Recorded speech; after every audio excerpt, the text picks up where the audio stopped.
그러면 왜 블러킹 학습 방법보다 인터리빙 학습 방법이 더 좋은지에 대해서 그 이유를 알면 좋을 거예요. 이유는 이거예요. 블러킹 학습 방법은요. 다시 학습 방법으로 들어갈게요. 첫 번째 공식 풀 때 1번 풀고 2번 풀고 3번 풀고 해서 10번까지 풀죠. 그러면 1번 풀 때 처음 생각을 했어요. 이 문제는 어떻게 풀까? 2번 문제 풀 때 생각해요, 안 해요? 방금 풀었던 방법대로 풀면 돼요. 무슨 뜻이에요? 인출하지 않은 거예요.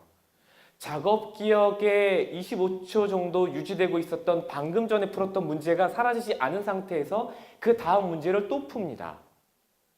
그러니까 생각을 굳이 이 문제를 어떻게 풀어야 될까 고민할 필요가 전혀 없어요. 그렇죠? 그런데 인터리빙 학습 방법은요. 1번 유형의 1번을 풀고요. 2번 유형, 3번 유형, 4번 유형 다른 걸 풀고 올 때쯤 되면 1번 문제를 내가 어떻게 풀었는지 생각이 나지 않습니다. 그러니까 1번 유형의 2번 문제를 풀 때 아이는 다시 생각해야 돼요. 아까 어떻게 풀었지? 정리하면 블러킹 학습 방법으로 공부를 한 친구들은요. 모두 다 해서 5번의 인출을 했고요. 인터리빙으로 공부한 친구들은 모두 다 해서 50번의 인출을 했습니다. 물론 이렇게 인출을 많이 했느냐 안 했느냐가 전부는 아니에요. 여기에는 스페이싱 이펙트라는 것도 있습니다. 간격두기 학습. 사실 이거는 리트리버랑 똑같아요. 결국에는. 자, 사이언스지 이름은 많이 들어보셨죠? 굉장히 저명한 학술지입니다. 굉장히 권위 있는 학술지예요. 여기에 나와 있는 것 중에서 한번 읽어볼까요? Critical Importance of Retrieval for Learning이에요. 리트리벌이 얼마나 중요한가에 대해서 논문 제목으로 이렇게 떡하니 나와 있습니다. 내용 다시 한번 보겠습니다.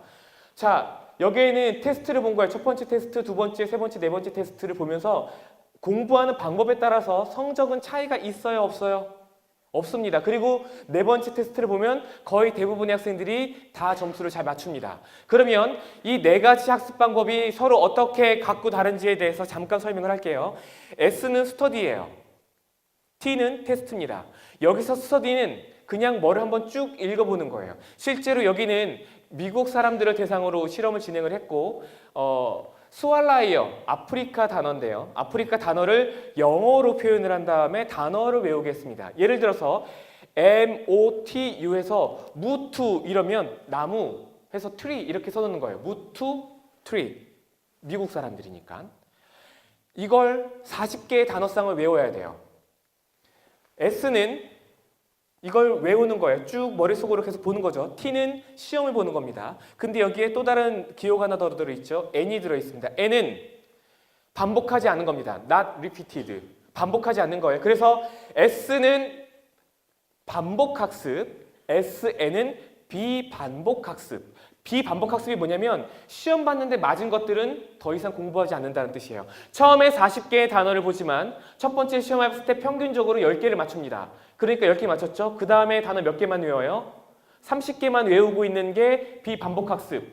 비반복 테스트는 처음에 맞춘 거는 시험 보지 않아요. 그러니까 두 번째 시험 볼 때 처음에 10개 맞췄으니까 두 번째는 몇 개 시험 봐요? 30개. 그렇죠? 차이는 구분하셨죠? 자, 실제 결과입니다.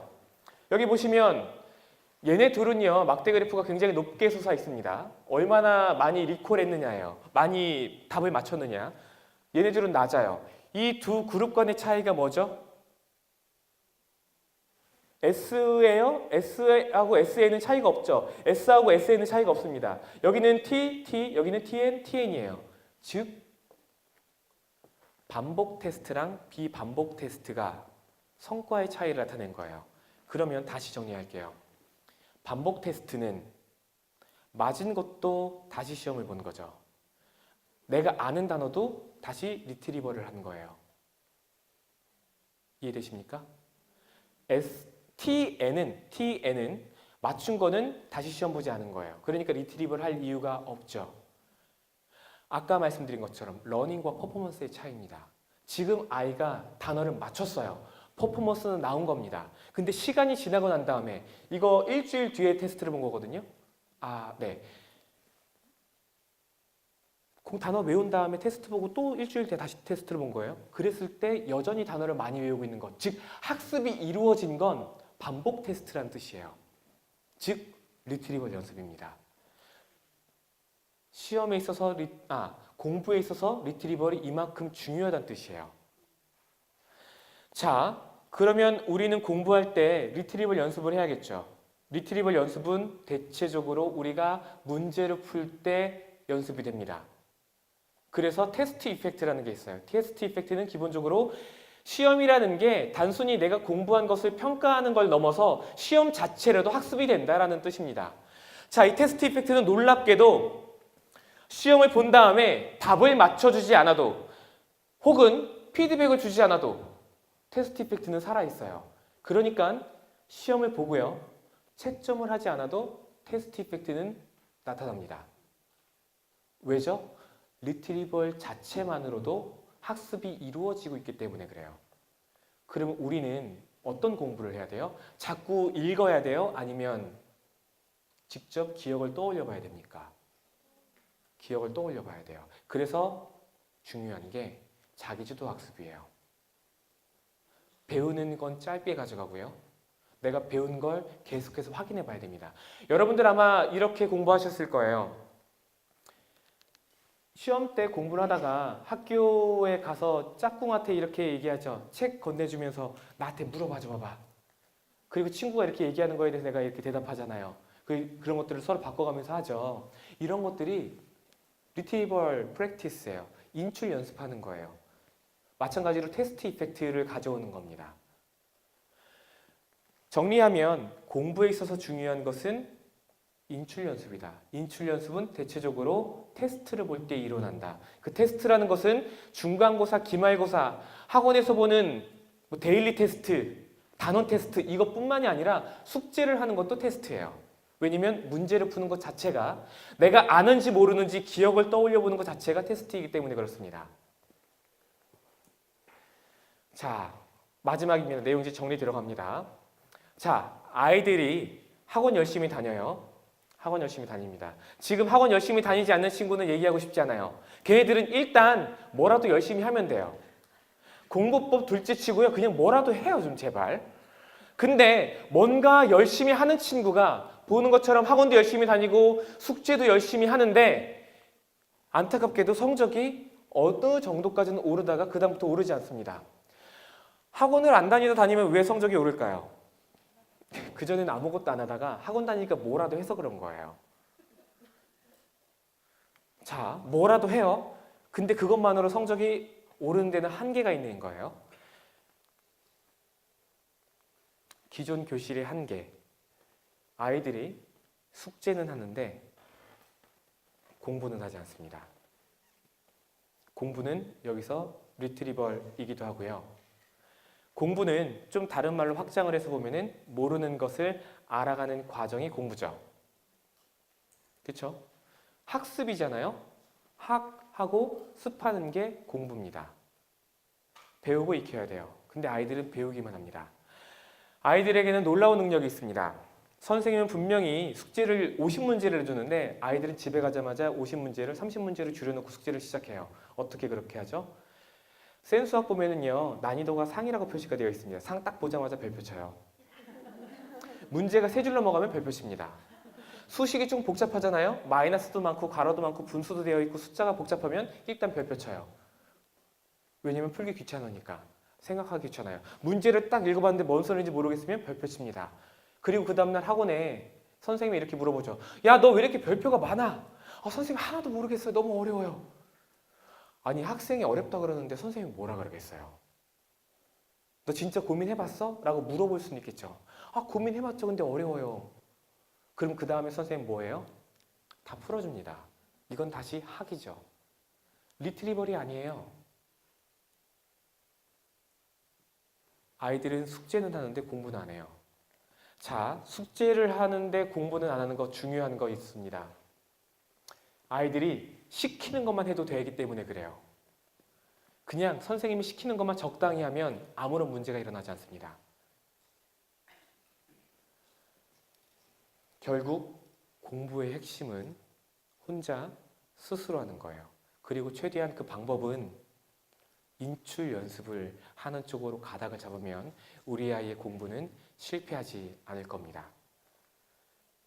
정리하도록 하죠.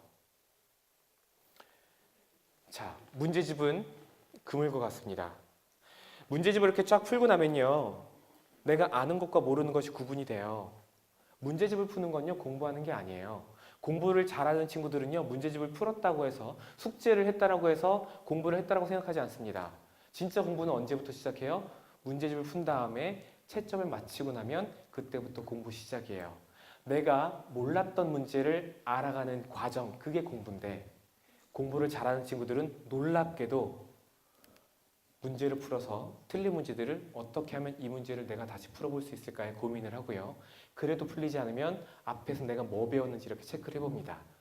그래도 모르겠으면 답안지를 보고 내가 어느 부분에서 뭘 놓쳤는지를 보고요. 그래도 모르면 어느 부분이 이해가 안 가는지를 체크해서 선생님한테 딱 그거를 물어봅니다. 그래서 선생님이 거기에 대해서 여기는 이렇게 하면 되잖아. 그러면 아이들은 무슨 반응이 나와요? 아, 맞아요, 선생님. 제가 한번 해볼게요. 이게 공부예요. 고민해본 사람만이 하나의 작은 팁을 줬을 때, 작은 징검다리를 놔줬을 때 본인 스스로 더 뻗어나가려고 더 노력을 합니다. 이 생각의 차이가 결국에는 성적의 차이입니다.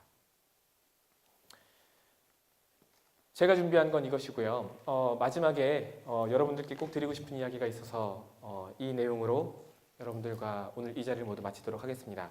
그리스에 가면 동상이 하나 있습니다. 이 동상은 앞머리가 이렇게 차랑차랑하고요. 뒷머리에는 머리카락이 하나도 없어요. 그리고 옷을 다 벗고 있고요. 등에도 날개가 있고 이 발목 뒤에도 날개가 있어요. 사람들은 그 동상의 모습이 우스꽝스럽게 생겼기 때문에 그 동상을 보면 피식피식 거리기도 한다고 합니다.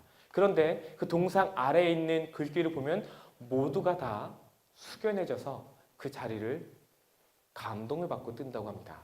그 아래는 이렇게 써 있습니다. 내가 옷을 벗고 있는 이유는 누구라도 나를 쉽게 알아보게 하기 위함이다.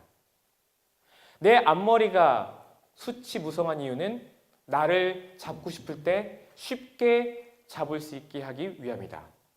내 뒷머리가 머리카락이 없는 이유는 내가 그에게 등을 돌렸을 때 나를 잡지 못하게 하기 위함이다. 내 등과 내 발에 날개가 달려있는 것은 이 자리를 최대한 빠르게 벗어나게 하기 위함이다. 나는 기회이다. 오늘 이 자리가 여러분들께는 기회가 됐으면 좋겠습니다. 감사합니다.